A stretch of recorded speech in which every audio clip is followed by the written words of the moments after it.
গোপালগঞ্জ শহরের পৌর পার্ক এলাকায় জাতীয় নাগরিক পার্টির পদযাত্রা ঘিরে সহিংসতার ঘটনা ঘটেছে।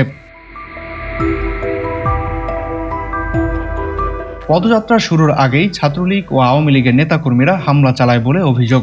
ঘটনার পর বুধবার রাত ৮টা থেকে গোপালগঞ্জে কারফিউ জারি করা হয়েছে। শহরের অধিকাংশ দোকানপাট বন্ধ, রাস্তাঘাট ফাঁকা।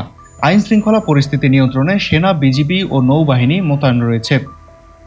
জেলা কারাগারেও বাড়ানো হয়েছে নিরাপত্তা। ঢাকা রেঞ্জের ডিআইজি রেজাউল করিম মল্লিক জানান, ঘটনায় এখন পর্যন্ত ২০ জনকে আটক করা হয়েছে। তিনি বলেন, কেউ দায় এড়াতে পারবে না। পুলিশ দায়িত্বে অবহেলা করলে তাদের বিরুদ্ধেও ব্যবস্থা নেওয়া হবে। ঘটনার তদন্ত চলছে এবং মামলা প্রক্রিয়াধীন রয়েছে। এই সহিংসতা ঘিরে গোপালগঞ্জে এখনো থমথমে পরিস্থিতি বিরাজ করছে।